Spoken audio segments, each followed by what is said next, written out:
Well, good morning, and we're going through the Aeneids of Plotinus. And in this video, we're going to get a brief survey of his metaphysics, his account of what exists, his theory of reality, and a quick look at what he says about evil, and what evil is, and what evil isn't, and matter, and how matter is evil, sort of. But in the next video, hopefully, we'll get a clearer picture of how matter is not exactly evil. It's complicated, or at least it's very subtle and nuanced. All right, we are in, let's see, we're in the first Aeneid, the eighth treatise or tractate, in this classic Penguin edition of the Stephen McKenna translation. We're on page 57. What are the odds someone out there has the same edition and is actually watching this? Probably not very good. The text is on the internet. It's a public domain translation. All right. A survey of Plotinus's metaphysics. The good is that on which all else depends, towards which all existences aspire as their source and their need, while itself is without need, sufficient to itself, aspiring to no other, the measure and term of all, giving out from itself the intellectual principle and existence and soul and life and all intellective act. Well, he's talking about the ultimate reality, sometimes usually referred to as the one. Here he's referring to it as the good, borrowing, of course, from Plato's Republic, the middle books of the Republic. The one, or the good, is the ultimate reality, the highest of all beings. Although, even when we say these words, we're not speaking quite right. Plotinus has a bit of apophaticism about it, and it's possible I've never used that word before on this channel. Apophaticism means the idea that you can't actually speak directly of God or of the divine, or in this case, of the highest reality.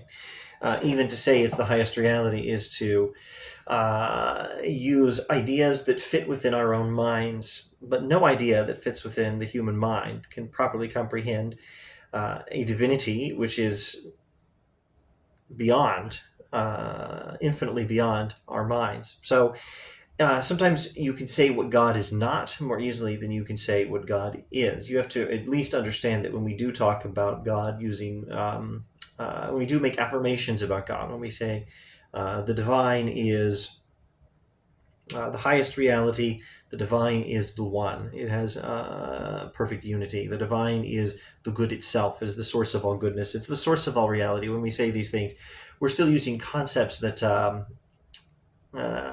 fit within our minds to some extent, and they're describing a reality that certainly does not. We have to understand we're using metaphor or something like that. And at any rate, whatever we're doing, it doesn't fully capture the divine.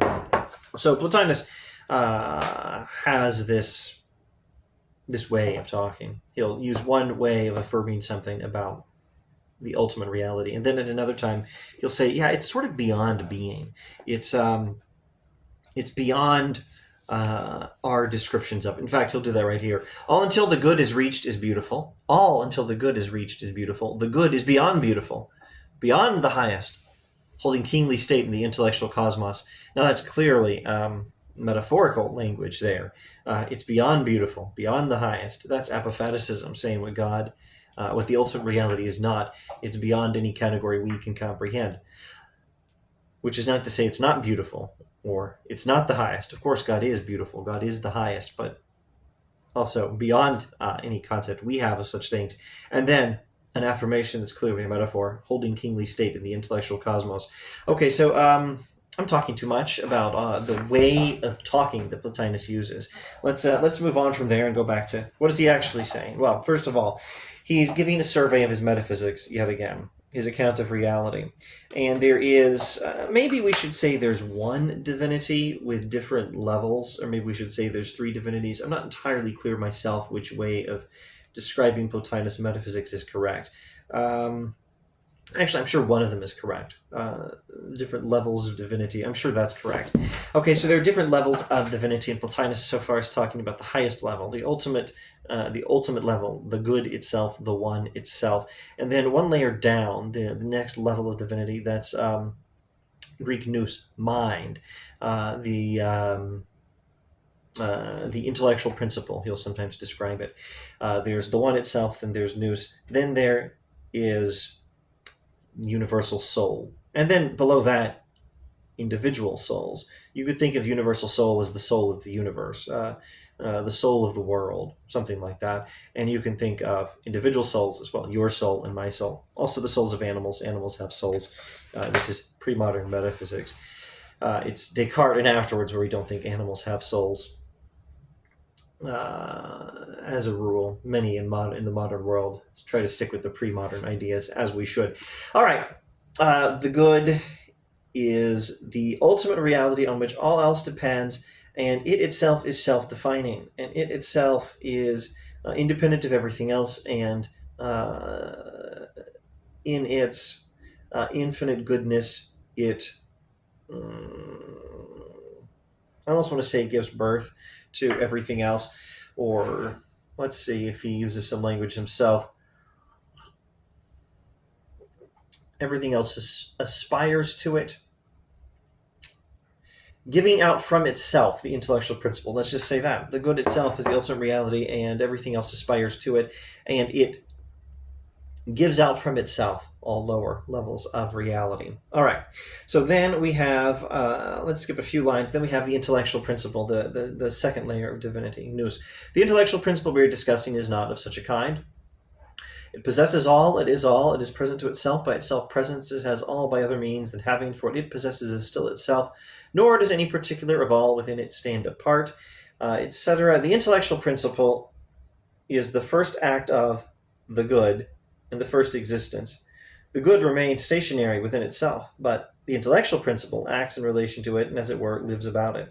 So one way of imaging, of conceptualizing this is using spatial metaphors. Instead of higher and the next lower level down, it's sometimes better to think of concentric circles. There is the good itself at the center of reality, and then emanating from it is, or given out from itself, is the next circle, which is not the center, which is around the center, which is the intellectual principle. And then there'll be another circle around that that'll be given out from the intellectual principle, as the intellectual principle is given out from the one.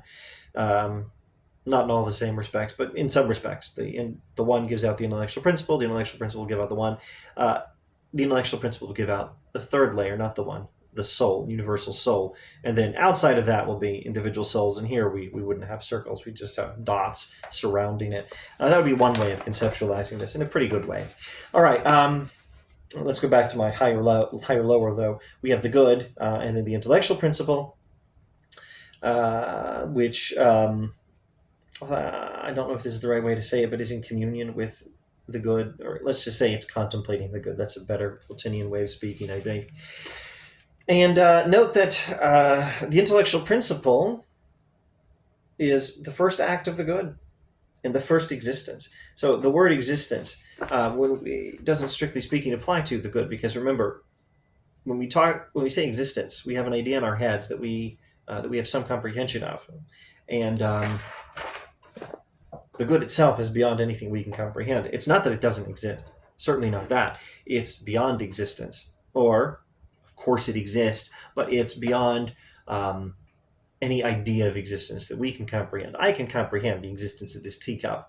The existence of God is beyond my comprehension, but of course God does exist.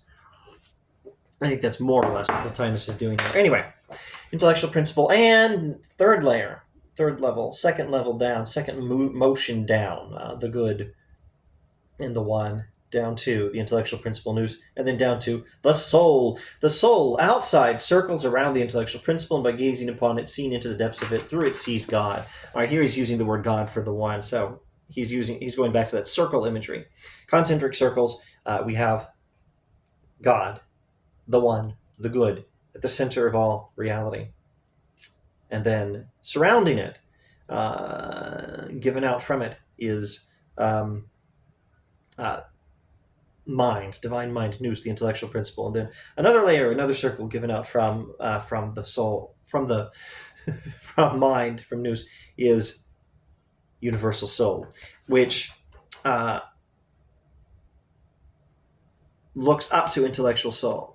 Looks up to the intellectual principle, looks up to mind, and then through it looks up to the one, just as the one is contemplated by intellectual principle. Back to my layers illustrations. The one, the good, the intellectual principle, nous, soul, universal soul, world soul. And at this layer, intellectual principle, it's contemplating God. And then this one layer down, level down, soul is looking upward through intellectual principle to the ultimate reality. Such is the untroubled, the blissful life of divine beings, and evil has no place in it. If this were all, there would be no evil but good only, the first, the second, and the third good. So what's evil? Where does evil come from? If such be the nature of beings, and of that which transcends all the realm of being, evil cannot have place among beings, or in the beyond being. These are good. There remains only, if evil exist at all, that it be situate in the realm of non-being, that it be some mode, as it were, of the non-being, that it have its seat in something in touch with non-being, or to a certain degree communicate in non-being. So evil is not a thing in itself. Evil is unreality. It's a lack of reality. Evil is not a thing in itself, as the teacup is a thing, as the goodness of the tea is a thing. Evil is a lack of goodness, a lack of reality. But don't try to think through this in the wrong way. By this non-being, of course, we are not to understand something that simply does not exist, but only something of an utterly different order from authentic being. So don't try to think of evil as non-being in the wrong way. First of all, don't try to think of non-being as a being. That doesn't work. Second, don't try to think of non-being simply as non-existence, but of some lack of existence in something that does exist. There cannot be evil where there is not anything at all. Non-being doesn't exist. What does exist is a relative lack of being in something that still has being. What does exist is a relative lack of goodness in something that has some goodness, that does exist and does have some goodness. Something of an utterly different order from authentic being. There's no question here of movement or position with regard to being. The non-being we are thinking of is rather an image of being, or perhaps still further removed than even an image. So what actually is this non-being? It's and what is evil? Evil is non-being. What is non-being? Well, it's not a different kind of being. It is not simply non-existence. It is a relative lack of non-existence in something that does exist. Now, what sort of something are we talking about here? Well, we're talking about matter. Matter is evil. Now, that's ridiculously oversimplified. The next video in particular should help to clarify that. Let's see. I was not going to read that section. Where's that next section I was going to read? Good, page 60. Evil is not in any and every lack. It is in absolute lack.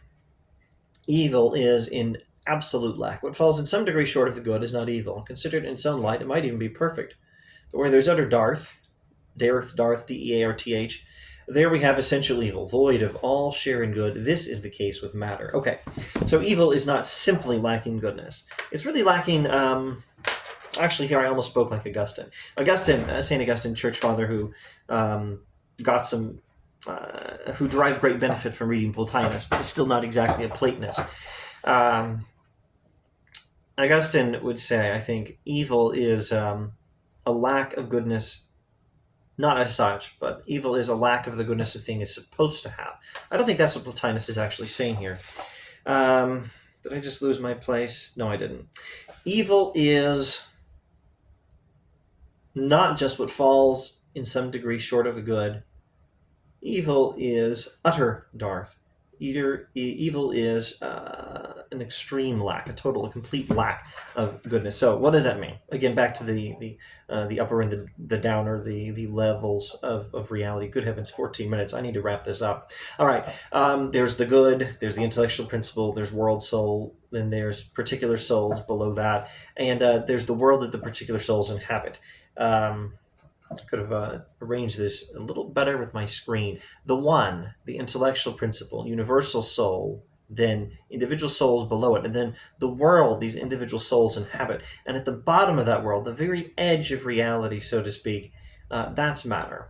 Matter is as far as you can get from the ultimate reality, without completely not existing. That's what evil is. Evil is this this whole lack of reality from the top down to the very bottom edge of reality. Evil is the lack that we find here. Now, lacking some degree of reality doesn't make the intellectual principle as a lesser being than the one. Doesn't make divine mind nous as a lesser being than the one evil. Lacking a little more reality does not make world soul evil. Lacking the degree of reality that universal soul possesses doesn't make my soul, your soul evil. What makes something evil is something other than just lacking some amount of reality. And specifically, matter is evil. Now, please don't misunderstand matter. There's something I call prime matter. This is a very, well, it's a pre-modern concept. You'll find this in Aristotle, Plato, Plotinus. You'll find Augustine talking about prime matter. I'm sure you'll find Aquinas talking about prime matter. I'm pretty sure he thinks it exists, but don't quote me on that. You can probably find in the Summa Theologia by Aquinas the very question, does prime matter exist? And then he'll give a clever answer to it. And it won't be a simple yes, but it'll probably be a complicated, brilliant, nuanced, subtle yes, but don't quote me on that. I'm not doing Aquinas right now. I'm trying to do Plotinus. So, what is prime matter? Prime matter is not this teacup. Prime matter is not this. In the modern world, we think of, we're corrupted by Descartes and things like that. We think of matter as that which occupies space and obeys the laws of physics. We think of matter as the things composed of protons, neutrons, electrons. We think of this as matter, but this is organized. This is a teacup. This is an ordered reality. It has a function. Prime matter is not that. Prime matter has no order. Prime matter has no function. Prime matter is the most fundamental level of what the teacup actually is. The teacup is actually matter plus form. The teacup this is a theory called hylomorphism, which totally dominates pre-modern metaphysics. Again, starting with more or less Descartes, we lose sight of hylomorphism. We forget what these ideas even mean. But Plato, Aristotle, Plotinus, Augustine, Aquinas, and others are, in the pre-modern era, hylomorphists, which means they don't think that this teacup is matter alone. It is a combination of matter plus the essence or nature of a teacup that organizes the matter. That matter is the thing organized. You could think of it as the smallest particles of the teacup that are organized by the teacup and then given this structure, this nature, this function of a teacup by the essence, the nature of a teacup, which is a non-physical reality. And you're still not quite thinking in terms of prime matter there. Even if it's a particle, it still is organized to some extent. It exists in space and time, and a particle would have some size. If you could look at a particle that small, whatever the smallest particles of this thing, you might be able to say it's this many microns long, or whatever is a small enough unit of measurement to measure the smallest particles. So that's not prime matter. Prime matter isn't even ordered enough to have a measurement like that. But you're getting closer if you think of the smallest particles that the teacup is made of as prime matter, and then that matter is organized by the essence of the teacup to make the teacup. That's hylomorphism, very, very briefly defined. So prime matter is matter with no organization at all. Prime matter is that out of which the teacup is made. Well, the teacup is made by the nature or essence of a teacup, a non-physical thing, interacting with matter and organizing it. So in a sense, it's made out of non-physical reality as well. That's what a teacup is. It's non-matter plus matter. But prime matter, in another manner of speaking, maybe a better one, is simply that out of which things are made. The non-physical reality organizes the prime matter to make the teacup. And the teacup is a combination of both. But the matter out of which it's made, the matter that is organized, the prime matter that is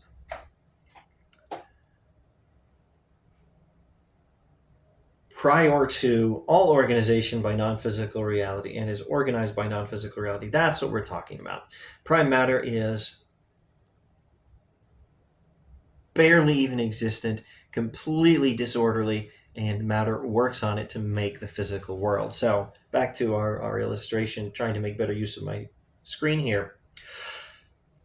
There's the one, there's intellectual principle or nous or divine mind, then there's world soul, then there's individual souls in this whole world we inhabit, which we think of as the physical world, and the things in it like the teacup that are hylomorphs that are made of matter combined with and organized by non-physical form. And then there's prime matter, which would be sort of a theoretical idea, hardly even real. That is to say, it's totally real in a sense, which is to say it totally exists, but I don't think you'll ever find prime matter. Prime matter is not a thing you can ever find because all matter we know is organized. If it wasn't organized, we wouldn't even be able to recognize it anyway. Prime matter is matter independently of, or matter would be like if it were independent of any organization from non-physical reality. Matter in chaos. If an exploding star is the best way you can think of matter in pure chaos, go with that. Think of whatever image you can of matter in pure chaos, and you're roughly thinking of prime matter. Water actually was a fairly common way of trying to approximate this idea in pre-modern philosophy. All right, so prime matter is what we're talking about. It's the absolute lowest edge of reality. That's what evil is. Now, I really need to wrap this up. This video's gone on too long.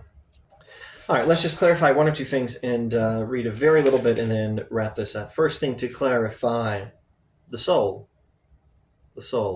your soul, my soul, falls down from universal soul into the physical world, and that's how we get bodies. That's the fall of the soul, and that's basically a bad thing. But there's something good involved here, because at least when we do so, we're bringing order to lower levels of reality. But we came from the world soul, which came from the one, the divine mind, which came from the one, and we need to get back up there. The flight hence, we read, is not a matter of place, but of acquiring virtue, of disengaging the self from the body. This is the escape from matter, since association with the body implies association with matter. Plato explains somewhere how a man frees himself and how he remains bound, and the phrase "to live among the gods" means to live among the intelligible existence, for these are the immortal. So what we need to do is get back up there, get back to contemplating world soul, intellectual principle, and through it, contemplate the one. That's the goal, and we do that by acquiring virtue, which involves disengaging the self from the body, and yet we must not think of the body as evil in and of itself, because first of all, only prime matter is evil, and second, other stuff that we'll talk about in the next video. All right, thanks for watching.